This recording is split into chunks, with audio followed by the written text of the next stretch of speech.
Di data-data mana? Kamu ngomong nggak sama saya tadi? Di data dulu nggak? Nggak kan? Bilang nggak boleh kan? Apa kamu pegang-pegang? Kamu kena kasus kamu nanti kalau pegang-pegang saya. Saya nggak melakukan aktivitas fisik. Nggak bisa. Kita bilang ke masyarakat, begini pelayanan Mahkamah Agung. Begini pelayanan Mahkamah Agung. Sudah vonis Sambo nggak jadi hukum mati. Sekarang kita mau minta pelayanan di Mahkamah Agung kayak gini nih. Luar biasa negara ini ya. Bismillahirrahmanirrahim. Assalamualaikum warahmatullahi wabarakatuh. Waalaikumsalam warahmatullahi wabarakatuh. Alhamdulillahirabbil alamin. Allahumma shalli ala Muhammad wa ala Muhammad. Allahumma shalli alaihi. Kami baru saja mendatangi gedung Mahkamah Agung Republik Indonesia. Memang tadi sempat terjadi insiden dan kami sampaikan kepada Yang Mulia Ketua Mahkamah Agung Republik Indonesia untuk bisa lebih memperbaiki pelayanan kepada masyarakat, karena gedung Mahkamah Agung ini dibangun dari pajak rakyat. Pegawai-pegawai, staf dan semua yang ada di lembaga yang mulia ini tentu digaji juga dari pajak rakyat, sehingga sudah sepatutnya abdi negara, ya, ASN itu memberikan pelayanan yang terbaik kepada masyarakat. Kami dapat menginsyafillah, kami juga dapat maklum karena petugas-petugas tadi sedikit emosi. Dan kami juga perlu juga untuk memberikan satu pencerahan di level lapangan tentang pentingnya untuk memberikan pelayanan kepada masyarakat, khususnya masyarakat mencari keadilan. Dan hari ini kami datang dalam rangka untuk memohon keadilan dari Yang Mulia Ketua Mahkamah Agung Republik Indonesia.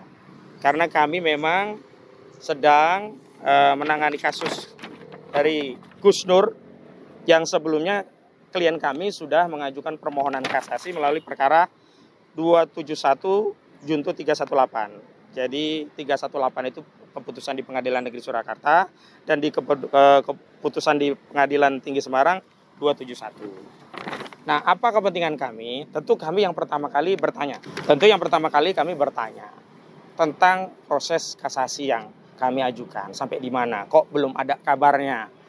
Verdi Sambo saja sudah keluar putusannya. Bahkan Verdi Sambo putusannya luar biasa. Bagi penjahat yang melakukan pembunuhan saja, Mahkamah Agung bisa menyelamatkan nyawanya. Bagi istri penjahat yang turut dalam melakukan kejahatan pembunuhan berencana kepada almarhum Brigadir Joshua Huta Barat, itu saja ya bisa dikurangi hukumannya dari 20 tahun menjadi 10 tahun. Ya, Ma'ruf ya, Kuat Ma'ruf juga dikurangi dari 15 tahun jadi 10 tahun. Kemudian Ricky Rizal juga dikurangi dari 13 tahun jadi tinggal 8 tahun. Maka alangkah bijak tentunya kalau Mahkamah Agung memvonis bebas Gus Nur. Kenapa? Karena Gus Nur hanya divonis 4 tahun. Coba 20 tahun tinggal 10 tahun. 10 tahun. Kurang 10 tahun. Lah Gus Nur 4 tahun. Ya harusnya kan hilang semuanya. Dari hukuman mati? Dari hukuman mati jadi seumur hidup. Masih punya kesempatan dia. Dikurangi lagi. Ya, masih punya kesempatan untuk ketemu keluarganya. Harusnya kan hukuman mati gitu. Nah ini Gus Nur, mohon maaf Yang Mulia, Gus Nur tidak meneteskan satupun darah dari warga negara Indonesia, apalagi meneteskan darah anggota kepolisian. Nggak ada yang dirugikan oleh Gus Nur. Gus Nur hanya melakukan mubahalah untuk mencari keyakinan dari namanya Bambang Trimulyono tentang keaslian ijazah saudara Joko Widodo. Lalu Bambang Tri bermubahalah. Ini pun yang pertama kali Yang Mulia kamu perlu sampaikan. Ini Gus Nur ini di framing, dituduh melakukan penodaan agama. Setelah diadili nggak ada Yang Mulia. Di tingkat pertama nggak ada pasal penodaan agama. Di tingkat banding juga tidak ada. Yang pertama dianggap menyebarkan kabar bohong tentang ijazah palsu. Divonislah 6 tahun dari tuntutan 10 tahun penjara. Oleh pengadilan tinggi dikoreksi. Nggak ada pasal kabar bohong. Yang ada dianggap menyebarkan kebencian dan permusuhan berdasarkan suku, agama, ras, antar golongan. Divonis 4 tahun. Jadi nggak ada alasan kalau kemudian Putri Chandrawati saja bisa di-korting 10 tahun. Kuat Ma'ruf saja bisa di-korting 5 tahun. Ricky Rizal saja bisa di-korting 5 tahun. Kenapa untuk Gus Nur nggak minta 10 tahun? Nggak minta 5 tahun, 4 tahun saja biar dia bebas. Karena terakhir vonisnya hanya 4 tahun. Itu. Jadi adil kalau ada narasi, oh itu kan keadilan buat Sambo. Bagaimana dengan Gus Nur? Oh, itu kan keadilan bagi Putri Chandrawati. Bagaimana dengan Gus Nur? Jadi kami mohon kebebasan dari Gus Nur karena tidak ada yang dirugikan. Pelapor-pelapor itu juga ketika ditanya nggak pernah tahu ijazah aslinya. Dan ini perlu saya sampaikan kepada Pak Muldoko yang sudah menyatakan siap pasang badan untuk Pak Jokowi. Nah, hari ini saya minta Pak Muldoko pasang badanlah untuk rakyat. Caranya apa? Sederhana. Tanyakan kepada Pak Jokowi ijazah aslinya. Karena kami yang sudah berusaha mencari ijazah asli itu bentuknya seperti apa sampai ke pengadilan dalam proses pembuktian, Pak Muldoko, saya sampaikan kepada Anda tidak ada satupun ya ijazah atau selembar kertas pun ijazah asli Pak Jokowi di persidangan. Jadi rakyat ini ragu presiden kita itu ijazahnya asli atau palsu. Kalau ijazahnya asli kenapa tidak didatangkan di pengadilan? Kalau ijazah palsu itu kabar bohong, ternyata kabar bohongnya dianulir oleh Pengadilan Tinggi Semarang. Jadi kami butuh ada yang pasang badan. Kalau ada yang mau pasang badan, dan Pak Muldoko juga siap pasang badan, tolong Pak Mul, pasang badanlah untuk rakyat. Tanyakan keaslian ijazah ke Pak Jokowi dan sampaikan itu kepada publik. Ini kan tinggal setahunan lagi lah Pak Jokowi memimpin. Agar di ujung kepemimpinannya publik menjadi, oh ternyata ada. Hanya problemnya, ijazah itu nggak ada, bahkan di persidangan tidak ada. Lalu apa kerugian dari seorang warga negara yang menanyakan? Jadi nggak usah pasang badan untuk Presiden Jokowi karena ujaran Jokowi bajingan apa itu namanya? Tolol. Bajingan tolol gitu loh. Pasang badanlah untuk rakyat. Dan saya ingin tegaskan sekali lagi, negara tidak dirugikan serupiah pun. Dan negara tidak akan merasa jatuh wibawanya kalau membebaskan Gus Nur. Terutama kepada Yang Mulia Mahkamah Agung Republik Indonesia tentu akan mewariskan atau menyampaikan legasi penyeimbang lah paling tidak. Legasi keadilan, oh ternyata Gus Nur pun dibebaskan. Jadi kemarin Putri Chandrawati turun 10 tahun, masih bisa semacam dikompensasi gitu. Tapi kalau Gus Nur tidak dibebaskan, lalu apa negara ini? Hukum apa negara ini? Saya ini advokatnya mendampingi semua prosesnya. Dan saya bersaksi tidak ada satupun ya selembar pun ijazah asli yang dihadirkan. Loh, kita itu kan kalau proses bersidang, bukti kopi dinazegel, cocokkan dengan asli. Kemudian oleh ketua majelis hakim ditulisi sesuai dengan aslinya. Lah ini dalam perkara Gus Nur nggak ada proses itu, karena nggak ada ijazah aslinya. Jadi saya harap, saya bermohon kepada Yang Mulia Ketua Mahkamah Agung Republik Indonesia agar bisa memberikan keadilan kepada Gus Nur, agar bisa memberikan keadilan kepada masyarakat, agar bisa memberikan ketenteraman kepada masyarakat mencari keadilan. Itu saja dari saya. Assalamualaikum warahmatullahi wabarakatuh. Assalamualaikum warahmatullahi wabarakatuh. Waalaikumsalam. Alhamdulillah kami bersama para advokat ya mengirim surat untuk bertanya atau menindaklanjuti kasasi yang dilakukan oleh advokat Gus Nur. Ya, kepada Bapak Ketua Mahkamah Agung Republik Indonesia saya sampaikan bahwa ya skandal ijazah palsu ini ya, skandal dugaan ijazah palsu ini adalah skandal yang paling besar, problem yang paling besar, karena sudah terbukti di pengadilan itu Pak Jokowi sebagai saksi utama tidak pernah hadir. Demikian juga ijazahnya yang asli juga tidak pernah bisa dihadirkan oleh JPU. Sampai di situ kita bersih tegang antara saksi ahli JPU.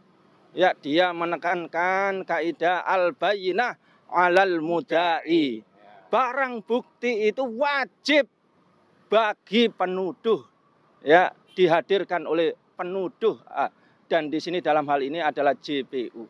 Dan berkali-kali disampaikan ya wajib menghadirkan ijazah asli. Tapi tidak pernah dihadirkan dan merasa tidak mampu JPU ini untuk menghadirkan. Maka sidang ini adalah sidang dagelan, sidang permainan saja. Ini Pak Ketua Mahkamah Agung Republik Indonesia. Ya, sudah ditegaskan bahwa Gus Nur ini ya dituduh ya, dia menista agama dengan mubahalah ternyata tidak terbukti. Ya, dituduh dengan kabar bohong ternyata tidak terbukti. Sebaliknya dugaan kuat ijazah Pak Jokowi betul-betul palsu. Yang kedua, bukti juga yang lain, subhanallah, pada kasus Sambo, Pak Mahfud berkoar-koar, Pak Muldoko berkoar-koar, tokoh-tokoh ya baser-baser berkoar-koar. Pada kasus Rocky Gerung, ya, skandal, ya, bajingan tolol, semuanya berkoar-koar, ya. Tapi dalam kasusnya Gus Nur, dugaan ijazah palsu, Pak Mahfud MD diam saja. Pak Muldoko diam saja. Alias tidak berani berkomentar karena akan dituntut untuk menghadirkan ijazah aslinya. Apalagi DPR, ya, Puan Maharani, ya, diam saja membisu. Semuanya ini menunjukkan bahwa apa yang dilakukan oleh Gus Nur untuk menyelesaikan masalah, menjernihkan masalah, ya, bahwa dugaan kuat ijazah palsu, ya, ini adalah benar adanya. Dan kalau ini benar adanya adalah minta maaf Pak Jokowi, selesai. Jangan mengikuti bertobat, jangan mengikuti penjilat, jangan mengikuti baser, jangan mengikuti oligarki. Nah, ini sekali lagi Pak Mahfud, Pak Muldoko, Pak Luhut, ya, dan juga, ya, menteri-menteri yang lain, ya, ini adalah skandal besar ini. Yang terakhir yang disampaikan oleh Gus Nur ini agar bertobat dan kembali. Problem negeri ini bukanlah radikal-radikal, bukanlah ulama habaib tokoh yang lurus yang ditangkap, bukan itu. Tapi musuh negara ini adalah asing dan asing, oligarki, rezim Jokowi yang menjilat ini, Pak. Bertobat, Pak. Maka kami sampaikan, kalau ini tidak diselesaikan, akan terjadi permasalahan yang sangat besar.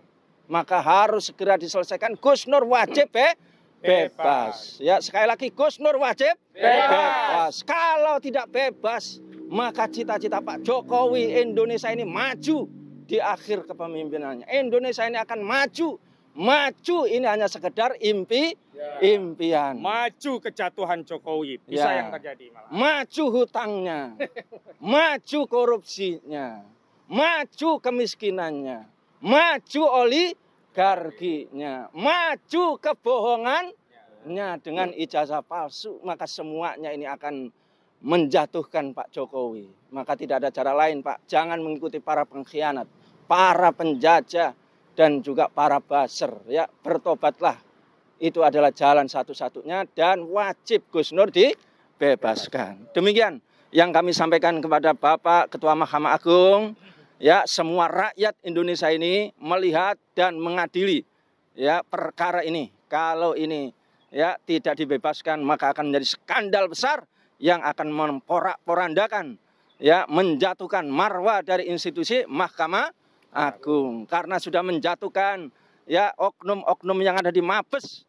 sudah, ya, nampak kebohongan mereka. Demikian juga di Pengadilan Negeri Surakarta, demikian juga lanjut Pengadilan Tinggi Semarang. Nah, tinggal sekarang, Pak, ya, hati dan iman Bapak ini.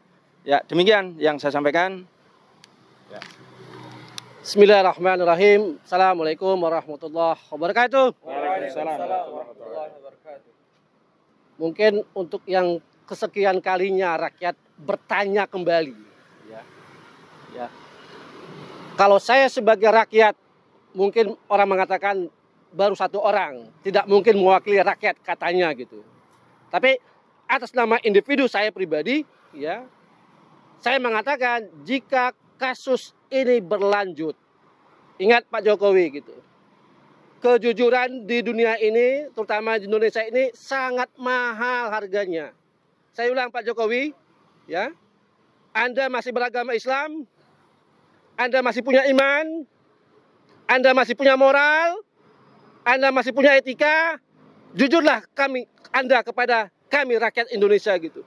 Kalau benar ijazah Bapak asli, tunjukkan kepada kami.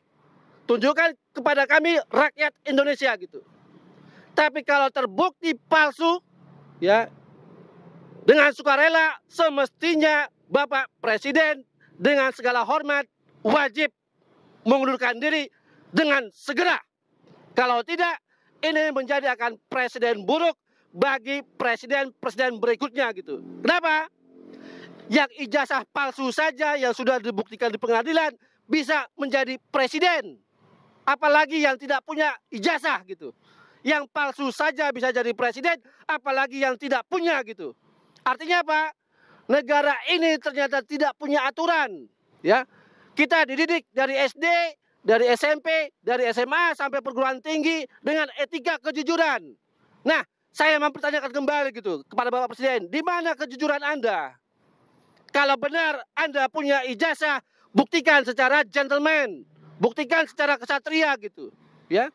Jangan main sembunyi-sembunyi gitu. Kenapa? Satu kejahatan, kebohongan, ya, itu akan terbukti dan dampaknya sangat menyakitkan Bapak Jokowi. Mungkin hari ini Anda masih berkuasa, masih bisa menyimpan rahasia itu gitu.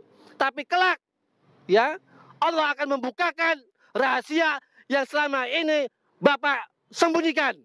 Ya, sekali lagi kami ingatkan Bapak Presiden, ya, kalau Bapak tidak berani jujur kepada kami rakyat Indonesia, sungguh, ya, laknat Allah akan menanti Bapak Presiden. Ya, sekali lagi saya ulang, laknat Allah akan menimpa Bapak cepat atau lambat. Ya, jika Bapak masih terus menerus tarik ulur dengan kasus ijazah palsu ini gitu. Terakhir Bapak Presiden, kami ingatkan gitu. Ya, kami memang rakyat kecil, tidak punya kuasa gitu. Tapi ingatlah, doa-doa rakyat yang terjalimi itu makbul, langsung diijabah Allah Subhanahu wa taala gitu. Tinggal masalah waktu saja Bapak Presiden. Ya, kalau Anda masih berkuasa saat ini, itu hanya istidraj. Ya, Anda dilalaikan oleh Allah Subhanahu wa taala dengan kekuasaan Anda gitu.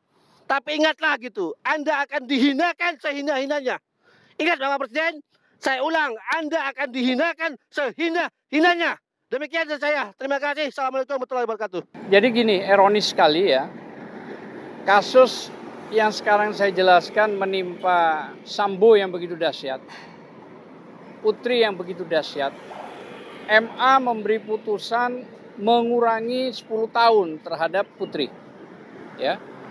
Istri dari Sambo. Yang Sambo dari mati seumur hidup. Ini dahsyat, luar biasa. Ada sebuah kejahatan yang jelas, yang pasti, ya, dan ini membuat publik dan internasional meliput, ya. Tapi hakim MA berani memutus, apa dasarnya saya nggak tahu, ya. Tapi yang jelas mempertanyakan semua rakyat atas putusan tersebut. Nah, ini ada orang yang nggak bersalah, seorang ulama namanya Gus Nur, tidak bisa membuktikan apa-apa. Bahkan di dalam sidang JPU tidak bisa membuktikan kebenaran waktu itu adanya ijazah Jokowi.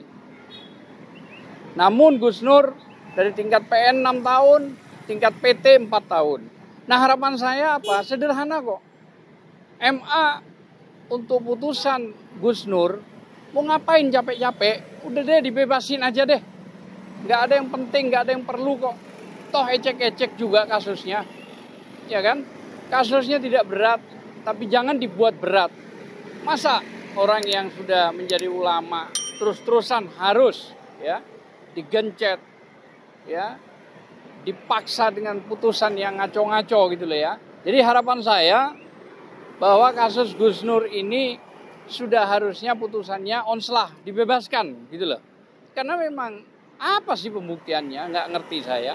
Ada perbedaan bergeser dari pasal waktu putusan PN naik ke PT sudah bergeser, dihilangkan itu Undang-Undang 1 tahun 46 pasal 14 itu dan atau 15 dimasukkan ITE. Nah, ITE ini siapa? Gitu loh ya. Jadi ini membuat sakwasangka yang tambah dalam, sakwasangka yang tambah negatif ya terhadap penegakan hukum di negeri ini gitu loh ya. Jadi sekali lagi saya berharap MA dalam putusan pidana ini untuk Gus Nur bebaskan, itu yang paling penting karena memang beliau ini tidak bersalah. tidak ada pembuktian yang signifikan. Justru dari JPU tidak bisa membuktikan kebenaran bahwa ada ijazah dari seorang presiden. Nah, kok malah orang yang ditangkap, ditahan. Nah, jadi pemberitahuan kebenaran, kejujuran, objektif, seolah-olah kabur, obscure label di negeri ini. Nah, ini bahaya. Jadi itu harapan saya. Sekali lagi saya mohon dengan segala hormat, tapi konteksnya sih sebenarnya sudah Hakim Agung ini mengetahui lah bahwa tidak pantas diputus 4 tahun lah. Dibebaskan itu yang paling benar. Onslah. Saya kira itu aja. Terima kasih. Ya, mudah-mudahan perjuangan para advokat muslim atau advokat yang mencari sebuah keadilan, kebenaran dan pada tingkat kejujuran, pertama diberi payung oleh Allah Subhanahu wa taala, ya. Itu yang paling utama. Dan yang kedua, dengan pemerintahan yang baru ini nanti akan berubah semua. Para buzzer yang nggak benar ini semua sudah berubah. Artinya kembali damai Indonesia ini. Karena memang benar-benar Allah memberikan berkah yang luar biasa di tanah kita ini. Ya, kalau sudah memimpin ini jahat, maka nanti Allah nurunkan bala ini yang kita khawatirkan. Saya kira itu aja. Terima kasih. Wassalamualaikum warahmatullahi wabarakatuh. Allahu Akbar, Allahu Akbar, Allahu Akbar. Merdeka. Assalamualaikum warahmatullahi wabarakatuh. Ya, kami dari keluarga Gus Nur mengucapkan jazakumullah khairan katsirah kepada Bang Azam. Pada tanggal 9 kami akan mengirimkan surat untuk bertanya tentang proses kasasi. Alhamdulillah. Seperti yang telah dijelaskan oleh Bang Azam dan juga kuasa yang lain, bahwa Gus Nur ini sudah terbukti tidak bersalah sama sekali. Tuduhan utama penodaan agama mubahalah sudah tidak terbukti. Yang paling utama lagi, berita bohong, tidak pernah Pak Jokowi hadir. Tidak pernah Pak Jokowi hadir sebagai saksi utama. Apalagi ijazah aslinya. Dan sekarang putusan dari Pengadilan Negeri Surakarta ya telah dibatalkan oleh Pengadilan Tinggi dari Semarang, ya, sehingga hanya tinggal ujaran kebencian saja.